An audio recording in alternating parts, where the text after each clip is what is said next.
और वही बेटा उनका कहीं गुंडागर्दी लोफरगिरी करके किसी को मार पीट करके कपड़ा उपड़ा फटा हुआ है, खून वून गाल और फटा हुआ ऐसा है, आकर घर में बोले मैंने वहां पंगे ले रहे थे, मैंने मारा उसको, उसने 2 मारा, मैंने 4 मारा, मैंने उसने मेरा गर्दन पकड़ा, मैंने उसको उठाकर पटका, उसको ये घुसे मैंने फाड़ डाला, उसको मेरे को लगा लेकिन उसको तो मैंने ज्यादा मारा।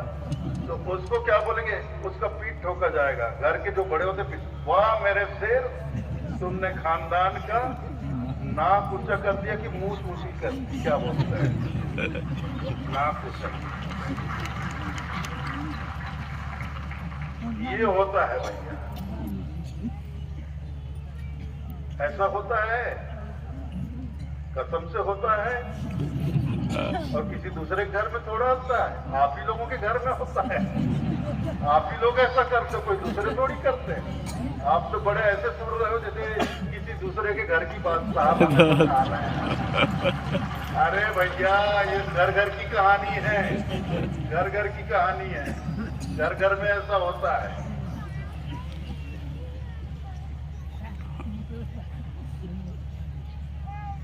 प्रेम को कुचल दिया जाता है। देखो वो ठीक है जी, प्रेम तो प्रेम है, वो थोड़ी जात पात देखता है। प्रेम हो गया तो हो गया, प्रेम जात पात देखकर थोड़ी होता है। होना होता है, जिससे होना होता है हो जाता है।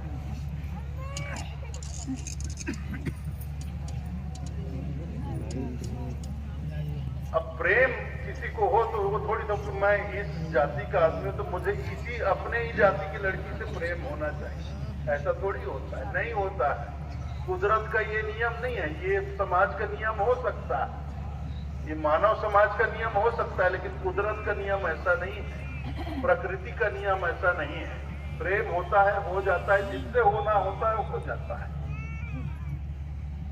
प्रेम ये नहीं देखता कि वो किस समाज का है, किस जाति की है, कौन है, क्या है। हो गया तो हो गया। और जब 2 लोगों को प्रेम हो जाता है तो पूरा परिवार, रिश्तेदार, समाज उसके दुश्मन बन जाते हैं।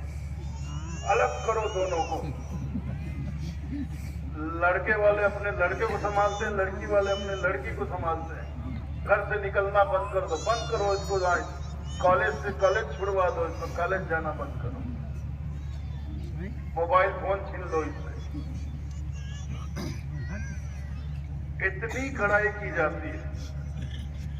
कुल मिलाकर 2 बच्चों के हृदय में प्रेम जागा था, उस प्रेम को कुचल दिया जाता है, मार दिया जाता है, उस प्रेम की हत्या कर दी जाती है। उसके बाद दोनों परिवार के लोग क्या करते हैं? क्या करते हैं? अपनी बिरादरी में, अपनी जाति में अपने लड़के के लिए लड़की ढूंढेंगे और लड़की वाले अपने बिरादरी में लड़का ढूंढेंगे, उसका शादी तय करेंगे, उनका शादी ब्याह तय करेंगे और अपने बिरादरी के लड़के और लड़की से उसकी शादी कर देंगे। और शादी करने के बाद वही परिवार के ठेकेदार, वही समाज के ठेकेदार पगड़ी पहनकर मूंछों पर ताव देते हुए उनका पीठ ठोके, खुश रहो बेटा, खुश रहो, खुश रहो बेटा, खुश रहो, आशीर्वाद देते हैं। प्रेम से रहना बेटा, प्रेम से। कैसे प्रेम से रहे? प्रेम अब बचा कहाँ उनके हृदय में? प्रेम तो जागा था कभी उनके हृदय में, उस प्रेम को तो तुम्ही ने मार डाला, तुम्ही ने कुचल दिया, तुम्ही ने उस प्रेम की हत्या कर दी। अब उसके हृदय में प्रेम बचा कहाँ जो आपस में प्रेम से रहे? तो रोज लड़ाई झगड़ा हो रहा है, मियाँ बीवी में रोज लड़ाई झगड़ा हो रहा है।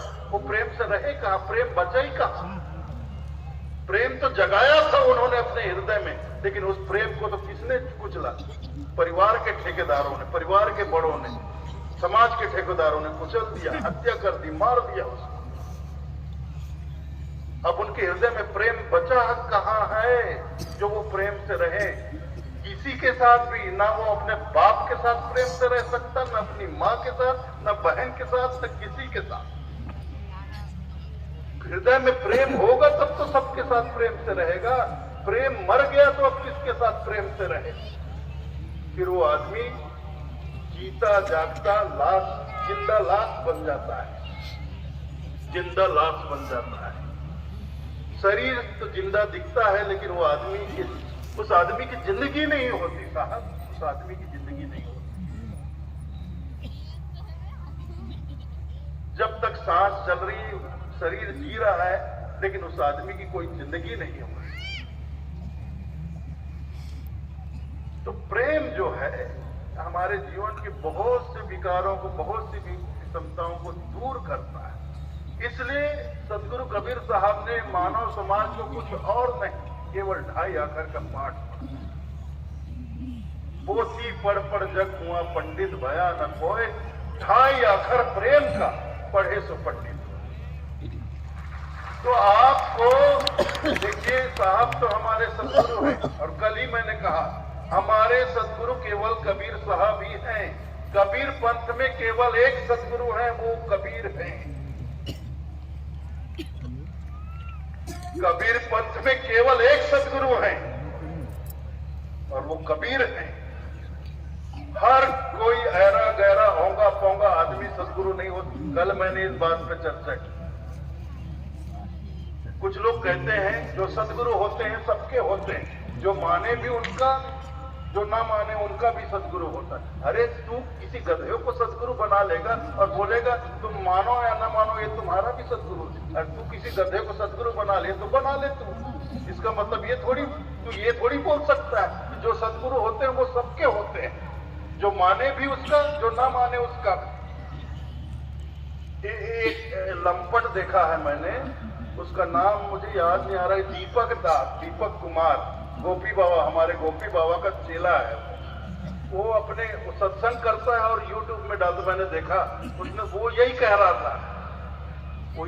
था, वो अपने गुरुदेव, उसके गुरुदेव गोपी बाबा हैं, तो गोपी बाबा ही मेरे सदगुरु हैं। फिर कबीर कौन है? कबीर परमात्मा है। कबीर सतपुरुष, अरे सतपुरुष ही तो सदगुरु होते हैं। 4 दाग से सदगुरु न्यारा, अजरो अमर शरीर, दास सलूक मलुक कहत है, खोजो खत्म कबीर।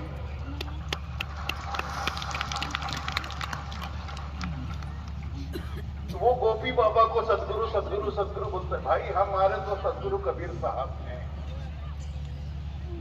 कबीर पंथ में एक ही सदगुरु है और वो साहब कबीर है, दूसरा कोई सदगुरु नहीं और ना हो सकता है। कैसे होंगे भाई? हमारे साहब, भाई सदगुरु की कोई पहचान होती है जी, ऐसे किसी को सदगुरु नहीं बोल सकते।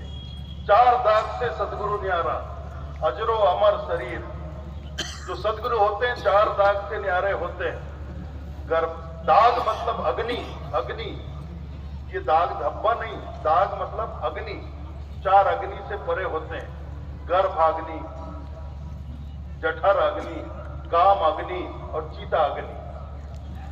इन 4 दागों से जो न्यारे होते हैं वही सदगुरु होते हैं।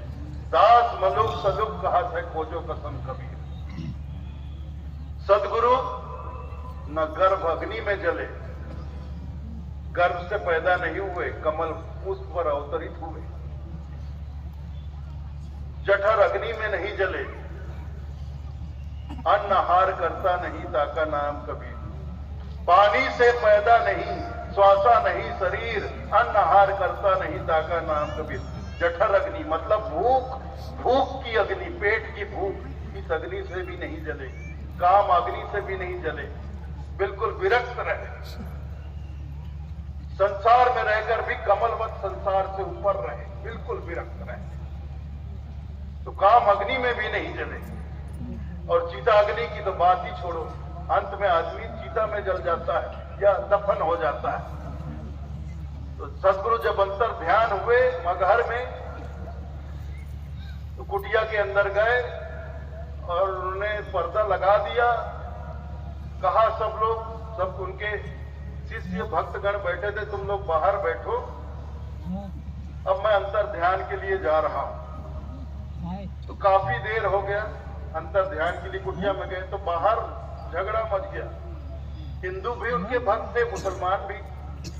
तो कबीर, वो लोग लड़ने लग गए, कबीर का देहांत होगा, कबीर की मृत्यु होगी, तो मुसलमान हम अपने तौर तरीके रीति रिवाज से उनका मजार बनाएंगे।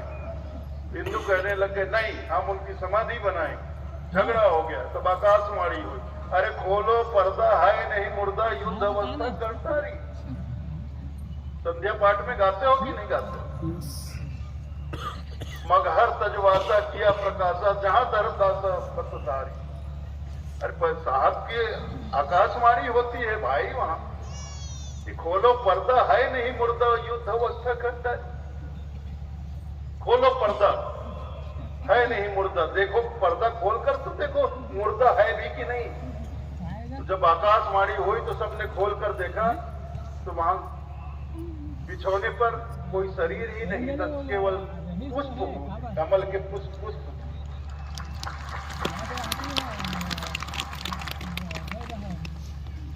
उस पुष्प को हिंदू मुसलमान ने आपस में बांट लिया और एक ही साथ बराबर मुसलमानों ने मजार बना दिया और हिंदुओं ने समाधि बना दी, बिल्कुल आजू बाजू।